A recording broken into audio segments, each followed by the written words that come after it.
Dear distinguished speakers and audience, I would like to welcome you to this panel entitled Palestinian Christians in the Face of Uncertainty. Palestinian Christians are in a constant state of doubt and insecurity as they continue to endure the Israeli occupation, growing despair. Do they remain steadfast in their homeland, or do they emigrate, as millions in the diaspora have already done?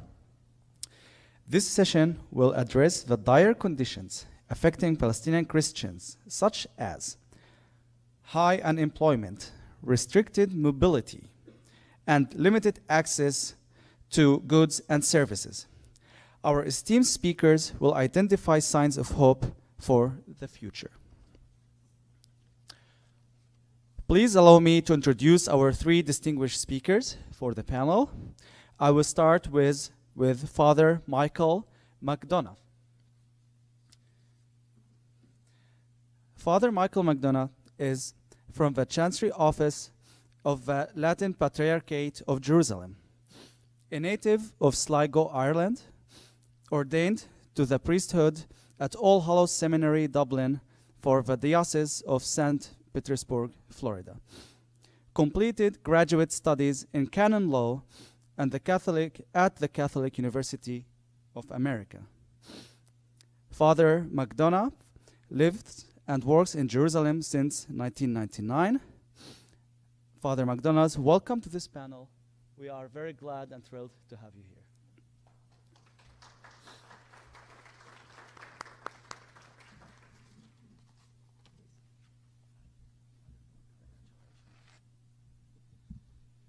Recalling some words that our homiletics teacher in the seminary told us, he's a gentleman, keep the 3 B's in mind. Be bright, be brief, and be gone. And I've never adhered to any one of them. So hopefully this is another opportunity to confront that reality in my life in mid-60s. I'm not quite sure it'll happen, but I have a few stalwart men here who will make sure it happens. Instead of addressing what are the typical problems that Christians go through in terms of unemployment and no opportunities for buying a house, for building a house, all of those things that speakers will probably address and maybe you're all very familiar with, I would like to take a different tack in terms of disappointment, despair. What is at the root of this is very important that the Western mind understands very clearly. The present government, administration in Israel, I'm not speaking for all of the years of government, but the present one has absolutely no intention of solving the problem. In fact, it has quite categorically stated that this government will never resolve anything with Palestinians, and a former Internal Security Service Director, Yuval Diskin, said, I am absolutely certain of this. Now, when a former head of security comes out publicly and says, I'm absolutely certain about this, that the government will never solve anything with Palestinians, take them at their word. That's not just simple rhetoric for entertainment purposes. Once you're aware of that, then you'll understand why there will not be any solution as long as that kind of government exists. And indeed, it has existed for a long time, and anyone who shows a willingness to put that mentality aside doesn't live too long after they publicly pronounce it.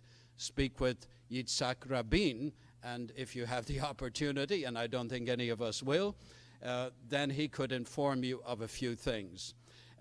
This is the result of this results in the despair, the disillusionment that many people have. Christians tend to be more prone to that. Everybody gets disillusioned now and again, a bit like the common influenza, but some people get it deeper and more often than others. And Christians, being a small minority, an important minority, but nevertheless small, tend to be more prone to being disillusioned. And sometimes that arises from the hope that the Christian faith offers to people, and when that hope is not rendered to them, then the disillusionment comes in. But in my experience, in personal disillusionments, I found out that was God's way of dealing with me. Because if you're disillusioned, it means you've been living an illusion. And you have to have illusions shattered to know the reality. Now, the majority of Israeli people, who I'm sure are quite fine people, are disillusioned because they have an illusion. They're fed the illusion in schools.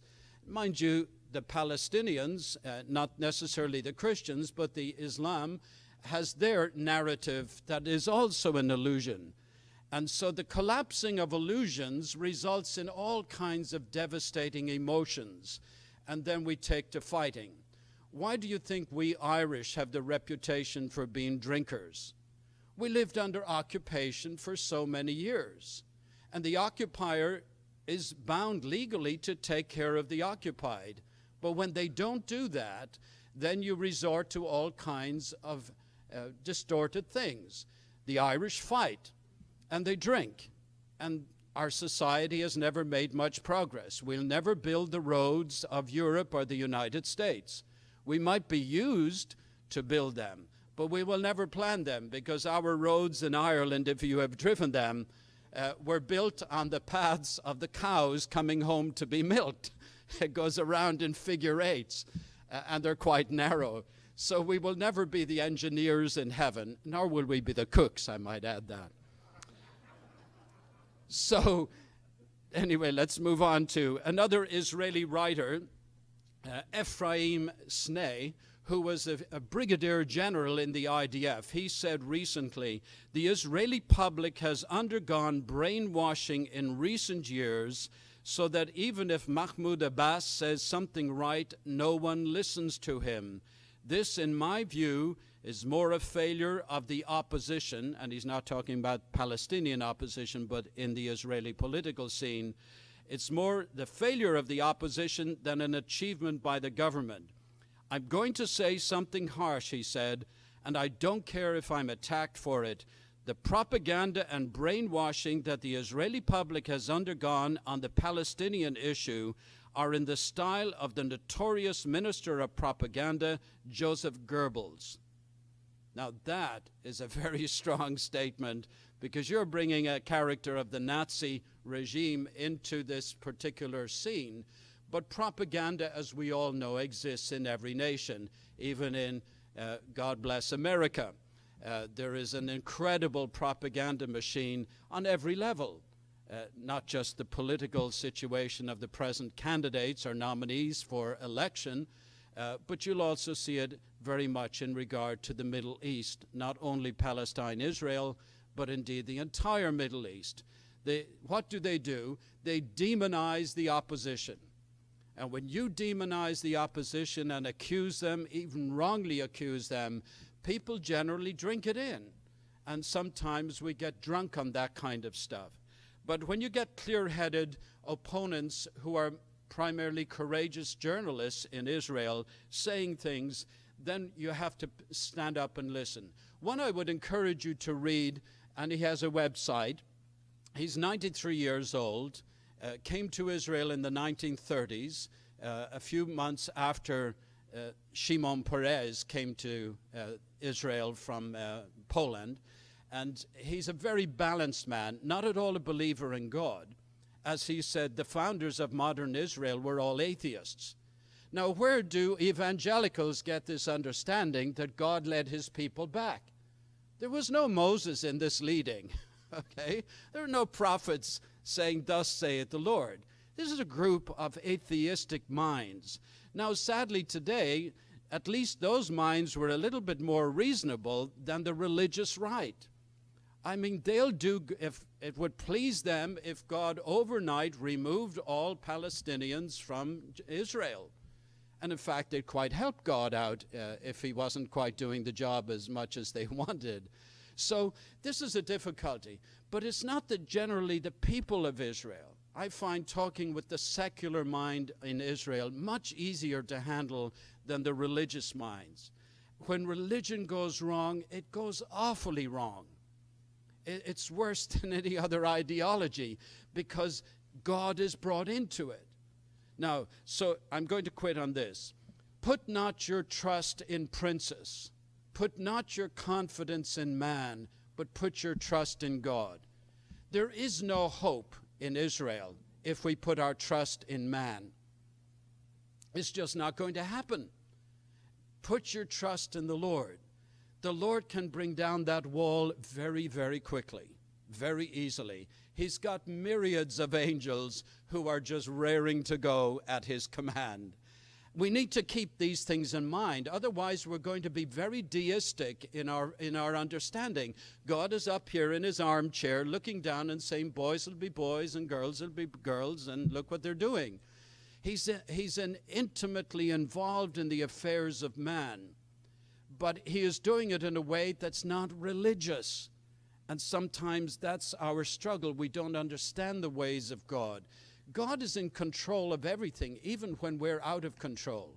So they're just my simple words, and I know I have to stay to a time limit, and you know how terrible I am. I could wax on, not so eloquently for hours, but I will spare you that. Have mercy on me. Thank you very much.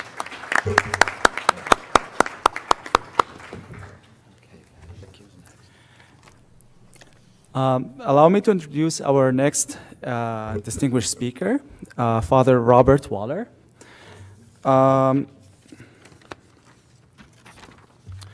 Father Robert Waller is a diocesan priest of the Archdiocese of Cincinnati for 41 years and is a pastor emeritus of St. Andrew Catholic Church in Milford, Ohio. He earned a bachelor in philosophy and a master's in sacred theology from the Athenaeum of Ohio in Cincinnati. Father Waller has visited the Holy Land 17 times and led 10 pilgrimages. Father Waller received the 2007 Holy Land Christian Economical Foundation Award. I want to welcome you, Father Waller. Thank you for being here. Just to say, the rest of the speakers will be speaking from here, from this table, instead of a podium. Thank you. Please go ahead. I am often asked if I'm Irish. I'm not, but I wish that I were. And I've been once told that I have a Palestinian soul, and I take that as a compliment. So sitting before you is a simple Catholic parish priest from Ohio who is a wannabe Irish Palestinian. I sit here with my admittedly limited experience and biased perspective. I'm going to hang my words on 2 words, 3 quotes, and 1 conclusion. The 2 words, water and movement. The 3 quotes, I am losing my country and my children. You must steal your happiness. That was yesterday. And the final conclusion, resilient resignation. Water and movement. In June, I set foot for the 17th time in the Holy Land with the hope of learning Arabic. I signed up for a 2-month course at Bethlehem University, an intensive course in spoken Arabic for foreigners. I came home early. I found the language too difficult, and I found living in Bethlehem too difficult. At 3 o'clock in the morning, I experienced what I think was a panic attack. I missed home. And I knew that I had to leave, but I also knew within inside me that I couldn't make the trip. I felt trapped. And I said, there are my friends. In Bethlehem, trapped. Except I had the great grace of being able to call my travel agent in San Diego and tell him that I wanted to leave in 2 days and I wanted to fly first class. It was during my time in Bethlehem that I spent a great deal of time with the people that have heaped all kinds of affection and affirmation on me, undeservedly so. Water.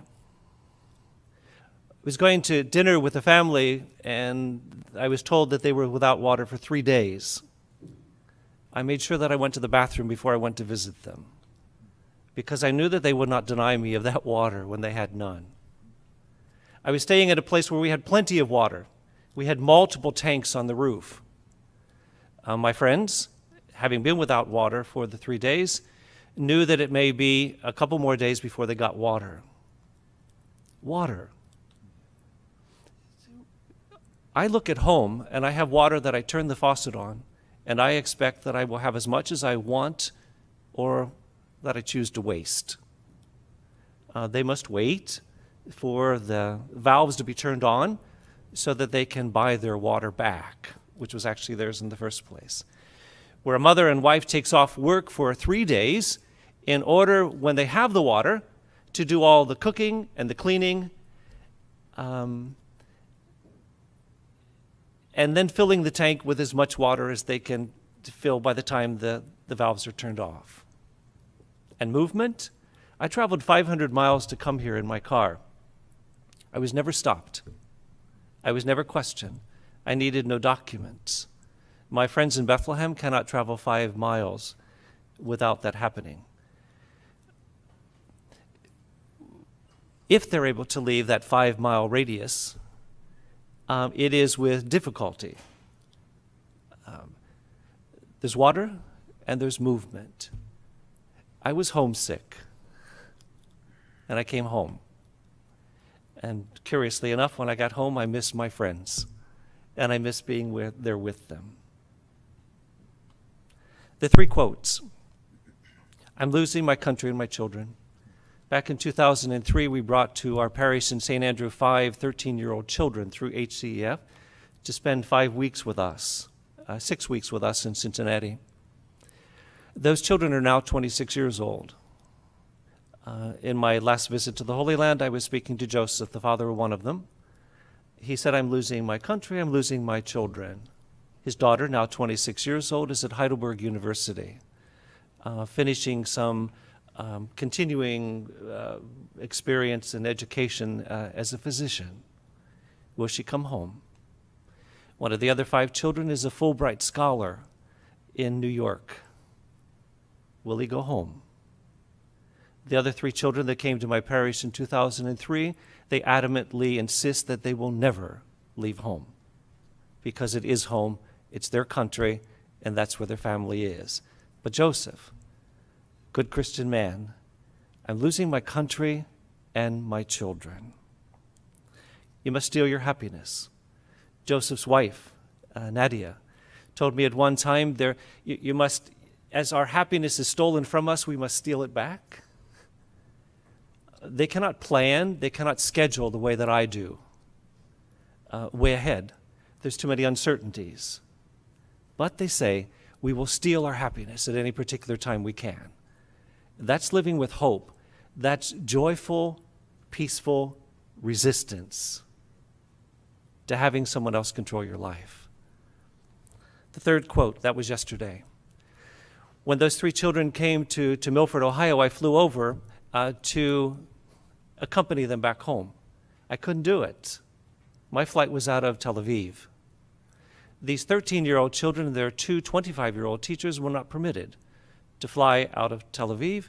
They were not permitted to travel through Jerusalem to get there. So they headed out to the desert at 3 o'clock in the morning. The 2 boys, separated from the other 3 girls and the 2 teachers, they were separated at the border for 4 hours without the teachers knowing where the boys were or what was happening to them. It took them 14 hours from the time they left 3 o'clock in the morning to get to the airport in Amman, Jordan. It took me 45 minutes in my car with my private driver. The next morning I saw Aisa's father, and I said, Victor, I said, I'm just angry. I'm angry. And what he said to me was, Father, they're okay now. That was yesterday. Can you feel the hope and the joy-filled resistance in that comment? And so that brings me to the conclusion. Resilient resignation. Many of the situations they can do nothing about. but they will not allow themselves to be defeated. Comes to image, there's that little toy where it's weighted in the bottom with some kind of a sand, and you punch it in the face, and it may go down, but it pops back up again with a smile on its face. To me, those are the Christians in the Holy Land from my limited experience and from my biased perspective. I see in them Romans 5:5. Hope does not disappoint, because the love of God has been poured out into our hearts through the Holy Spirit that's been given to us. We believe that. My Christian friends in Bethlehem and Bijala, they live it.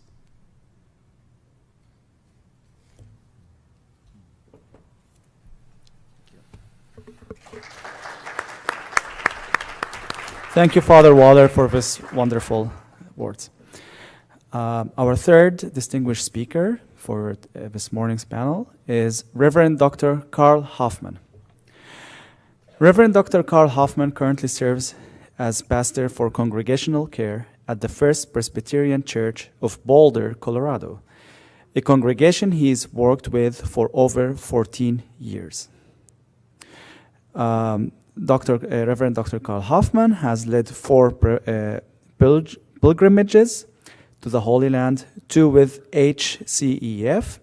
He's married to Rupali, and they have 2 boys, Jason and Jordan. Thank you for being here. We're thrilled to have you here. And please, the floor is yours. Well, I'm honored to be here, and I'm humbled to be with my brother clergy here. Really appreciate what both of you shared. I'm struck with what you shared, Father Michael, about put your hope in God. And that is such a good reminder. And like you said, God has all kinds of means at his disposal to bring about justice and peace. We have to think back in our lifetime to the fall of the Iron Curtain, for example. We never thought it would fall. Soviet Union would never crumble, and it did. Or you think about the end of apartheid, and we never thought that would occur. So that encourages me, and so thank you for that. And Father Rob, your sharing and your personal experiences, biased or not, those are wonderful and humbling. Our task is to identify signs of hope for the future, and it would be easy for us to identify signs of despair because it doesn't take particularly good eyesight to see those. You go to the land and you see the injustices firsthand, the dehumanizing checkpoints, the military incursions, the prejudice, the disregard of human rights and international law, the unemployment, the depressed economy. These are obvious. Anyone can see these. But how do you identify signs of hope for the future? This takes a special kind of eyesight, really takes the eyes of faith. And so what I'd like to do is just share a few simple snapshots of things that we saw on our pilgrimages. First of all, we were encouraged as we interacted with the students at Bethlehem University. A really amazing group of young people there. They knew full well the difficulty they'd have in finding jobs after they graduated, but they were still very positive and altruistic in ways that were really stunning. They wanted to serve their people to the best of their ability and remain in the land. And when we would have expected them to be bitter or vindictive, they were gracious and forgiving. They were examples to us even in their young age. That's a glimmer of hope. We saw other signs of hope when we visited the ministry of Musalaha. I don't know if anyone else got to see this dynamic ministry run by an Arab-Israeli man, Dr. Salim Munair. Musalaha is Arabic for reconciliation. It's a Christian organization that brings together Israeli and Arab young people. They come together in desert camps, and they use biblical principles of reconciliation. The whole focus of Musalaha is to build relationships of trust and care at an early age. And these friendships then break down suspicions and stereotypes. Musalaha is sowing seeds of hope. Another sign of hope we saw was the wonderful Mar Elias School in Ibilene. I visited this school twice now. The first thing you notice as your bus winds up the hill to the campus are all the students who are wearing matching burgundy shirts. They are Jewish, Arab Muslim, Arab Christian, and Druze. And all of them are classmates walking arm in arm and laughing and acting like typical teenagers. The school is the brainchild of Abuna Elias Shakur, and he saw that divisions and hostilities needed to be confronted and healed early on while people were young and teachable. And so that is a great bright spot of hope. Another sign of hope would be some of the projects that HCEF leads in Bethlehem.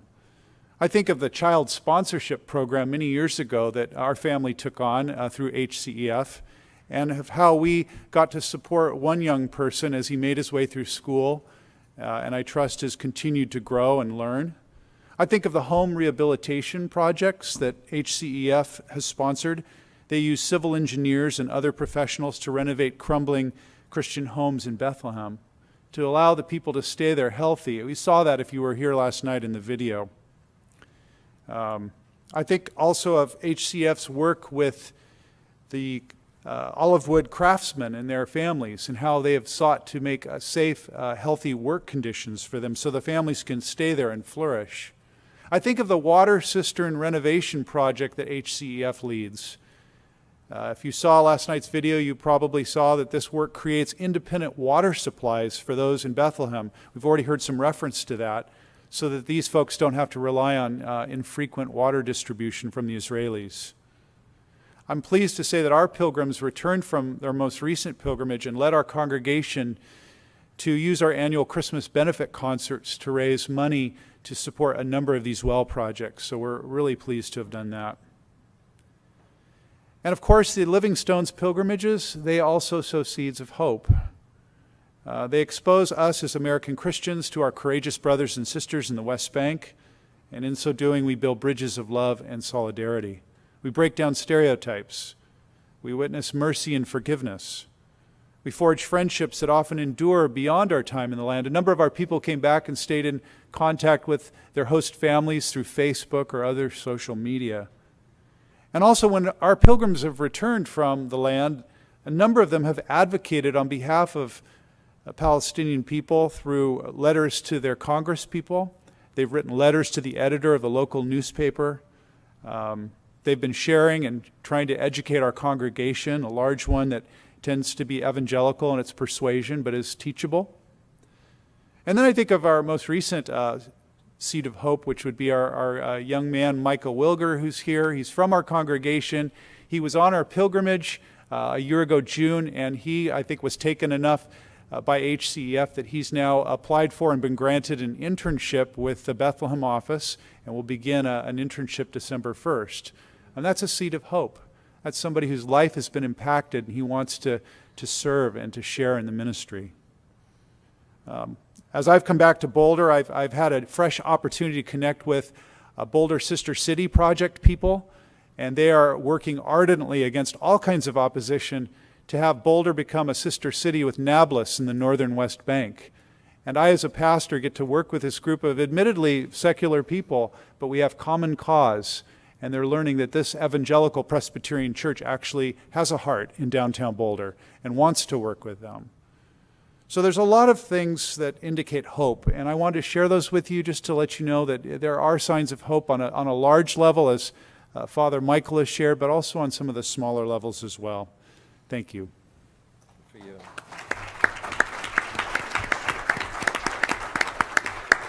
Thank you, Reverend Dr. Carl Hofmann. Before I open the floor for questions from the audience, I have one question that I would like to ask each of our distinguished presenters.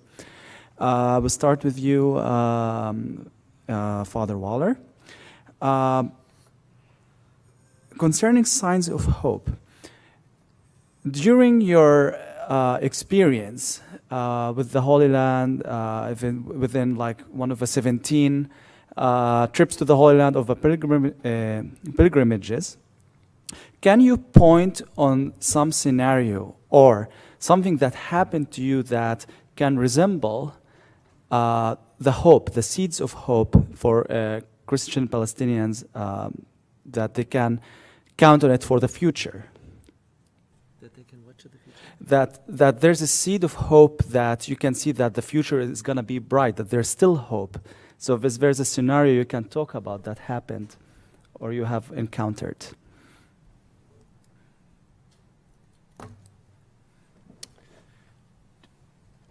right near Major Square, there is an ice cream store. They have wonderful gelato. It's run by the Franciscans. There is the Pope Mobile that Pope Francis rode in when he was in Bethlehem. It's there in the little outdoor plaza at the ice cream store. And it's where some of the kids like to hang out when they go out for ice cream. Now there's other kinds of libations there. You don't have to eat ice cream. There's things you can drink. But Charlie, one of the young men, used to like to take me there in the evening. And we would just sit and talk and watch some of the other young people that are there. And after we had the ice cream, he took me for a ride. He said, sometimes when I finish work, I just ride around for a while. Now, riding around in the Beit Jala, Bethlehem, Beit Suhur area is that eventually you go around in somewhat of a circle. But he said it was a way for him to relieve the tension of it all. It gave him time to think and to process before he went home. So I think there's something there that the young people, he wants to work, enjoys working, he intends to stay, and he finds his way to relieve those kind of tensions, even if it means riding around in circles for a while. Thank you. Thank you very much. Father McDonagh, I have a question for you.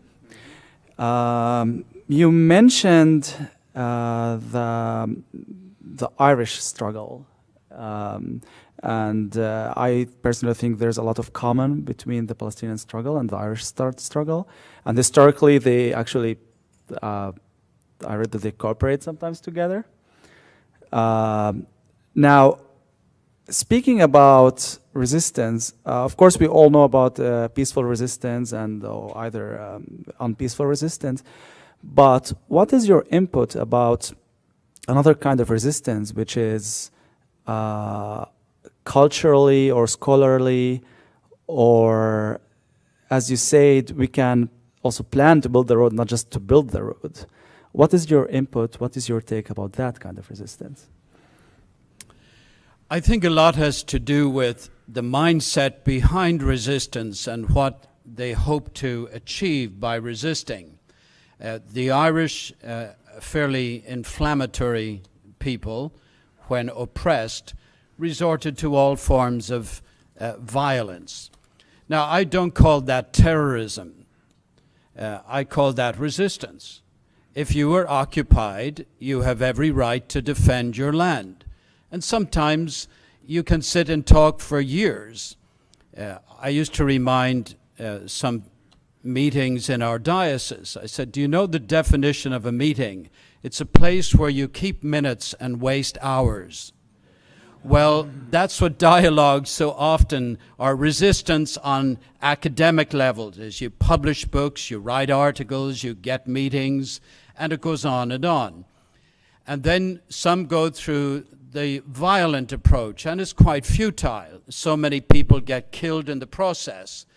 Now, I think what God is calling the church to do in the Middle East is to look at a particular witticism that I heard years ago by a preacher, a kind of a charismatic Methodist preacher in the South from Mississippi. His name was Bob Mumford. And Bob said this: God fixes a fix to fix you. If you unfix the fix before you're fixed, he'll fix another fix to fix you. Now, I say as much as I can, being a non-Arabic speaker in the Middle East.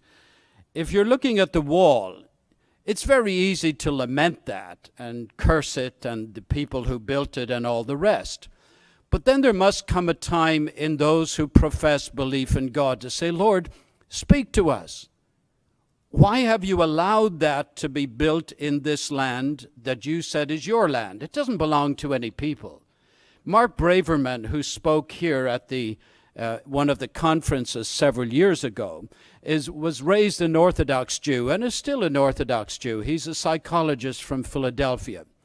And he has gone over to the Middle East and had his eyes wide open, particularly when he saw the wall and when he visited East Jerusalem. And he has come away to speak about the issue. And he said, it's no longer about land. He said, we've missed it. It's Jesus. He said, it's the kingdom of God. God has changed the covenant from land to kingdom. It's all about God coming to establish the kingdom on earth. And all people are called to that kingdom. So we can't go around fighting over land anymore. Now, what we have to do is come back to this God and say, well, look at the mess we're in. What do we need to change? What is this fix trying to fix in us? And we're trying to undo the fix, and God said, but I have to fix my people. You've all lived in illusions for years, and there's no more difficult illusion than a biblical one wrongly interpreted. And that's what I believe the Middle East in the so-called Israeli-Palestine state is. So the leaders of the church must communicate a vision to the people to say, look, yes, I understand violence to defend your rights. You're occupied. Everything is occupation over there, and you can't do anything on that, especially when it's so asymmetrical. This group has rockets, bombs, planes, etc. And this one has not rockets. Don't ever believe the media when you say rockets came from Gaza. Projectiles. They're thrown up in the air and hope they land someplace. One landed in Beit Sahur. Never planned to hit Beit Sahur, right? So it's so asymmetrical, and I understand. What amazes me is that they're not more violent than they are on a daily basis. If they were in Ireland, I'm afraid the IRA would put the Hamas and all the others in the shade. So I'm encouraged, on the one hand, by the lack of violence when there's such oppression and occupation. And I'm, on the other side, encouraged because my personal belief is God is at work. And we must communicate a vision to help the people. And what I discovered is the locals have a vision of their own, not very eloquent, but they're able to say, Buddha, this is the life. And I say, this is death. And they say, no, Abuna, you haven't lived here long enough. This is the life. and they go around smiling.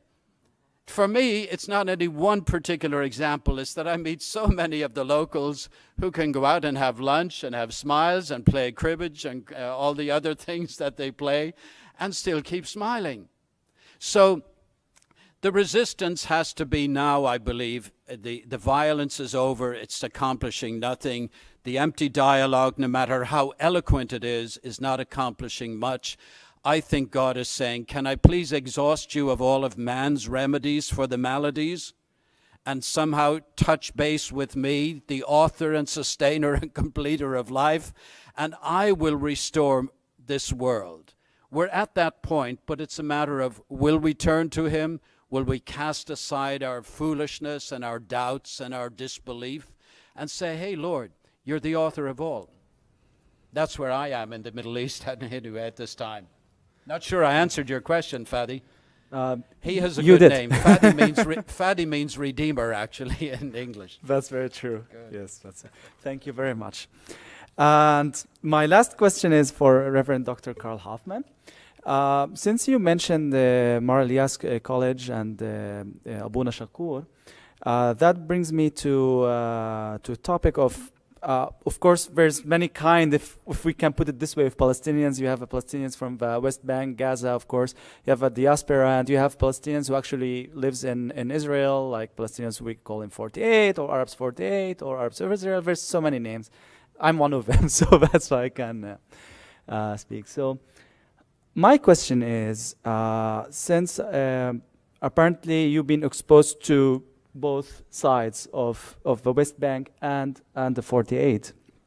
How would you address the similarities and the differences between, I would say, the experience of Christian Palestinians in the West Bank and Christian Palestinians inside Israel or in the 48? When you say the 48, what do you mean? I'm referring to Christian Palestinians who lives in towns like Haifa, Nazareth, who actually have an Israeli ID, but they're still from the Palestinian nation. So the question is, how do I perceive them, or what differences do I notice? Which differences in how they, for example, you talked about seeds of hope. Yeah. Do you see any difference in how Palestinian Christians perceive these seeds of hope inside Israel, and Palestinian Christians perceive it inside the West Bank? Well, my contact has been relatively limited, so I need to be careful with what I say. It's my impression that those who live as Palestinian Israeli citizens, they really are second, if not third-class citizens. So there's the illusion that they have certain rights and privileges and freedoms, but I don't know if that actually works itself out in practice. So I think that's confusing. It's especially confusing to me as an American, where we have championed the cause of rights and freedoms, and where often our country says that this is the only democracy in the Middle East. Mm-hmm. And I always am careful to have a big footnote there and say, for certain people, mm-hmm. because there are many who are citizens of Israel who don't enjoy those rights and freedoms. So I think there's a disparity there, which really a hypocrisy, if I may say it, that really troubles me. I think the only good thing about necessarily being in the West Bank as a Palestinian is it's crystal clear that their rights are being abused, that the international standards of human rights are trampled on. That's evident and clear. Couldn't be more so. And I think that they're the same people, and yet they're different people, is my impression. They share so much, but they're on opposite sides of a fence. And I mean, it's heartbreaking. So and then the Gaza folks in Gaza, I've never been to Gaza, and so I think it's an altogether new magnitude of oppression.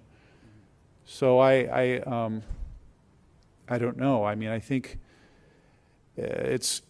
I'm glad that we're identifying seeds of hope today, because I don't know how others are, but I kind of go through a despair cycle. I have to sort of gird up my loins as I delve back into the subject, because it deeply troubles me and often depresses me. And then I have to really grasp for these seeds of hope. And I think we're right to identify that the hope is not in peace process, two-state solution. I mean, maybe down the road, but the hope is in God. And deep prayerful intercession from all the Christians in the world is going to, I think, be helpful. And then just recognizing that our God is the God of the miraculous. Nothing is too impossible for God. And if our God can change these things we've already alluded to, like the fall of the Soviet Union or apartheid, I think our God can handle this as well. The last thing I would say is another seed of hope is really the biblical teaching. And it's already been identified, but if we do a better job of teaching the scriptures and not a lesser or worse job, I think there's a lot of hope there, particularly in my tradition, which is evangelical wing of the Presbyterian Church, where evangelicals are open to a biblical case. If you can make a case from Scripture to prove a point, they're often won over. And so the issue is not to throw proof texts at people, but rather to say, let's look at the narrative of the Bible. Let's understand what actually happened in Jesus Christ, and how, like Father Michael had shared, it's no longer about the land, the physical property. It's about the whole earth and all its people. And Jesus is doing a new thing. So if we can show people that, there's a convincing case. That's my thought. Thank you very much. Thank you. Thank you for our speakers for this insightful, thought-provoking words. And I would like to open the floor for questions. We'll take questions from the audiences. Yes, please. Just to let the audience know that we are streaming live. If you could please stand up, speak clearly, ask a question, so that we'll have as many questions and as many answers, and we'll move ahead.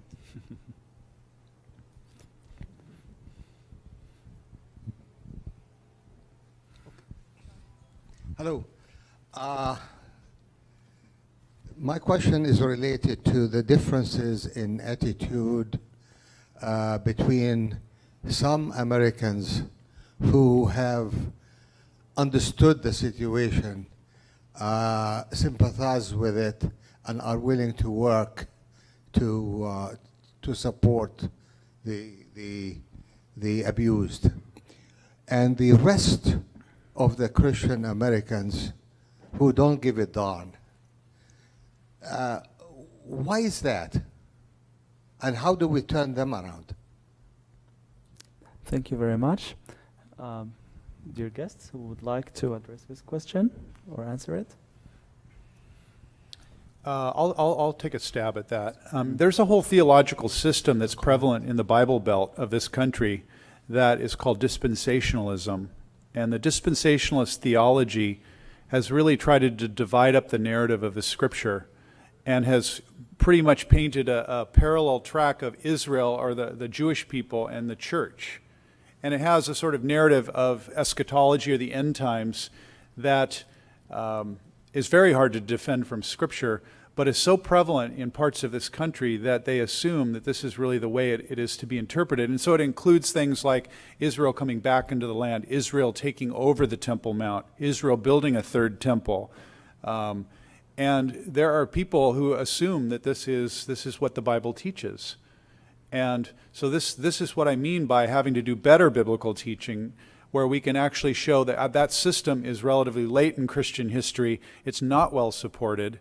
And Jesus becomes really the interpretive lens to make our case.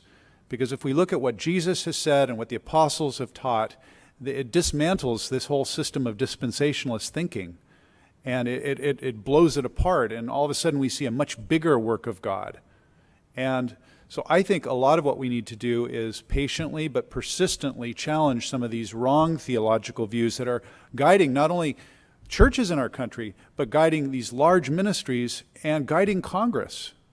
And then it has this sort of hand-in-glove effect with the American-Israeli Political Action Group and others, and it becomes this sort of foregone conclusion that this is what Christians must think.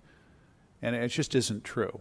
So I think there's still a really good theological and biblical way of addressing these issues and moving beyond stereotypes, because the minute you question Israel in some of these quarters, you're labeled anti-Semitic and unbiblical. But what I want to say is, no, I'm not anti-Semitic. I'm for all God's people, and I'm more biblical. Of this panel is about the Christians, the Palestinian Christians. If we can focus with your questions on that topic and the effects on that, please, if you can do that, will be great. Because we have the political panel in the evening. Okay, we take another question from the lady. No. I hope this fits what you're trying to say. I'm still confused about the difference between, I don't know whether to say Arabs or Palestinian Arabs in Jerusalem itself, because a lot of the violence seems to be, I think, in East Jerusalem. How is the lifestyle different between the West Bank and the Arab or Arab Palestinians in Jerusalem? Father, since you live in Jerusalem, so... There's an extraordinary thing that goes on in East Jerusalem, and it's called provocation. And when you have Israeli police moving through the streets of East Jerusalem, and you have all these young men who have testosterone in abundance and unlimited hatred, and you have guns wrapped around you, and you have a young 19-year-old girl with an Uzi hanging on one shoulder and something else on another, and defying the young men there, you're going to get an unbelievable mixture of a time bomb. And so I find there's such provocation over there on the part of the immature minds that are placed in so-called security. I met a Jewish woman. Her name is Deborah in English.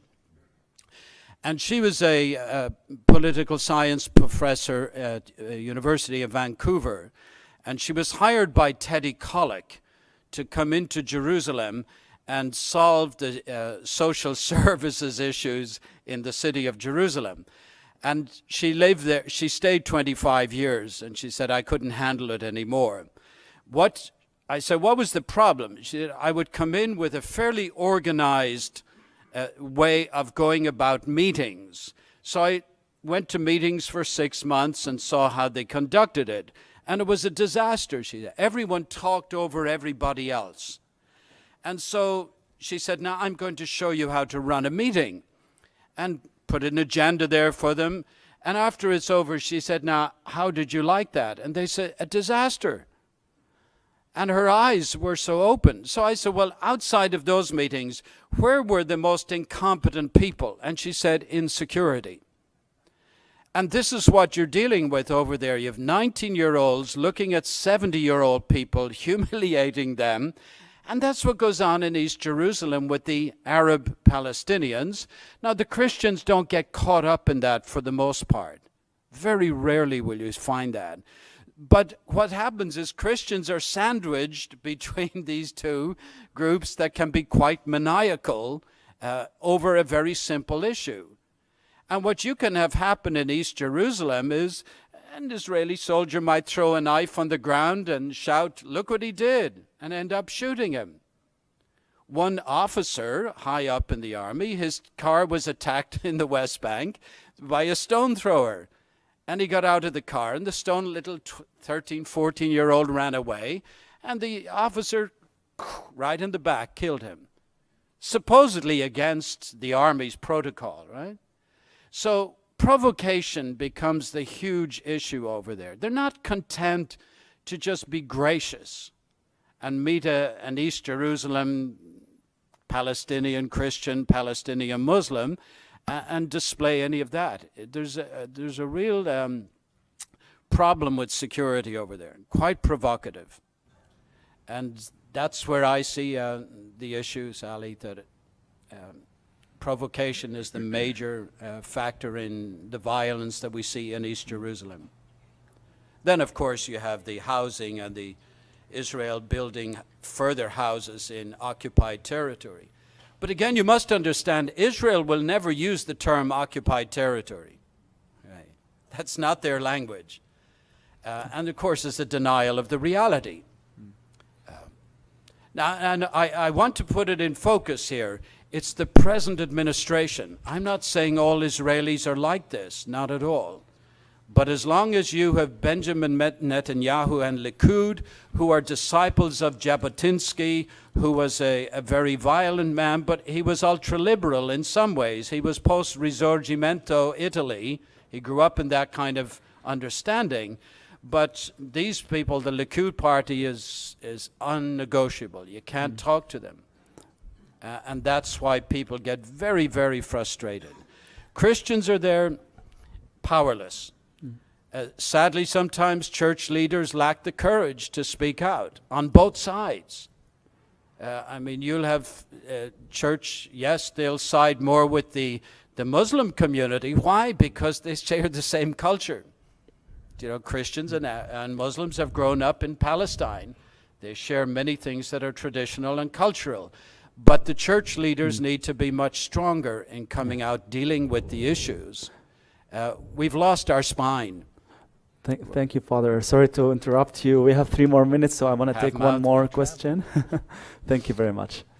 Yeah, and I intend this to focus on the Palestinian Christians, this question.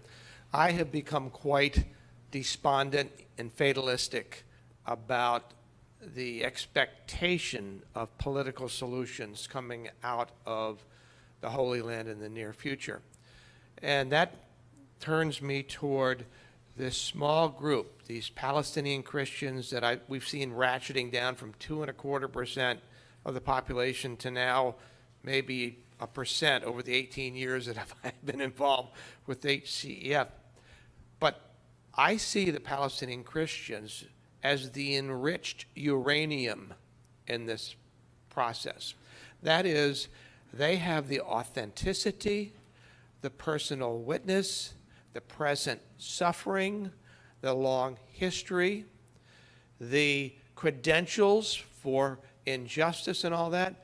But I think there must be enablement from outside of the Holy Land for anything to be done with that. So my question is it presumptuous for me to assume that somehow that enriched uranium in there.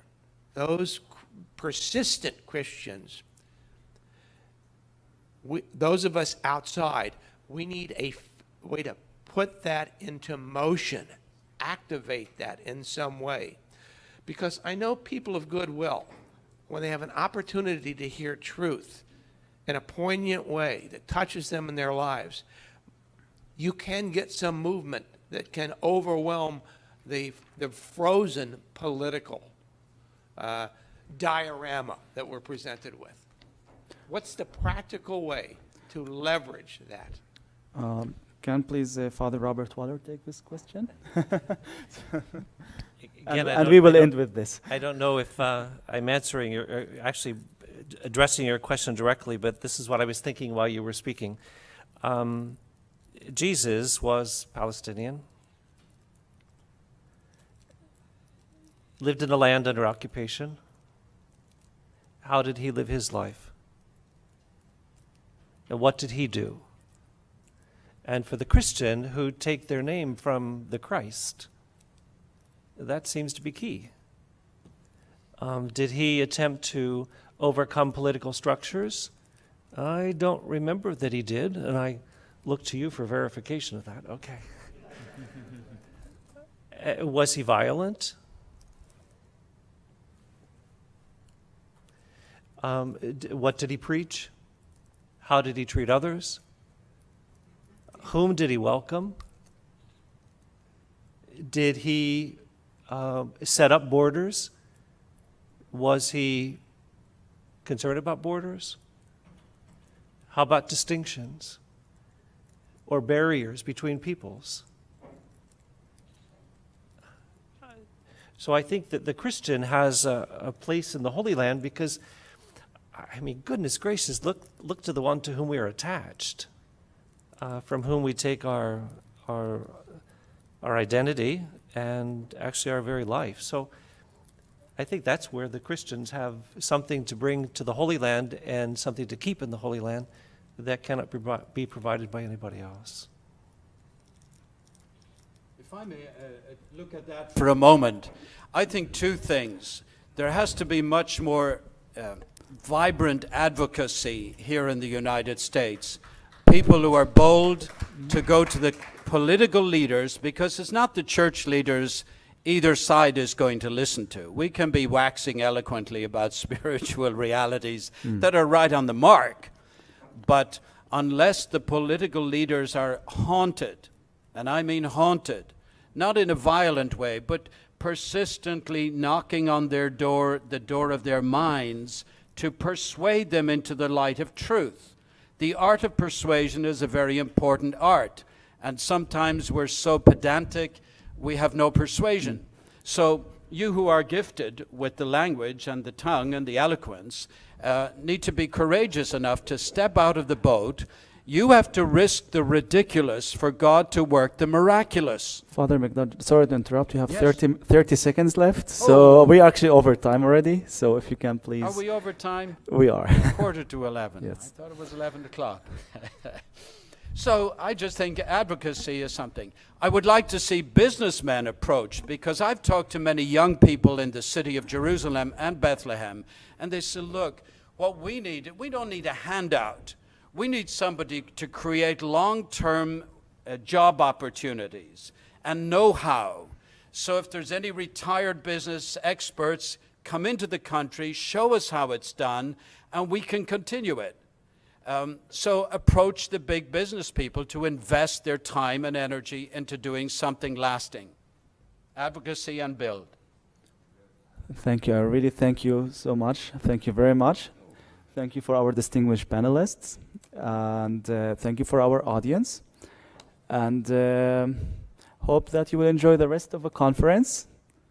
And have a great day. Thank you. Thank you.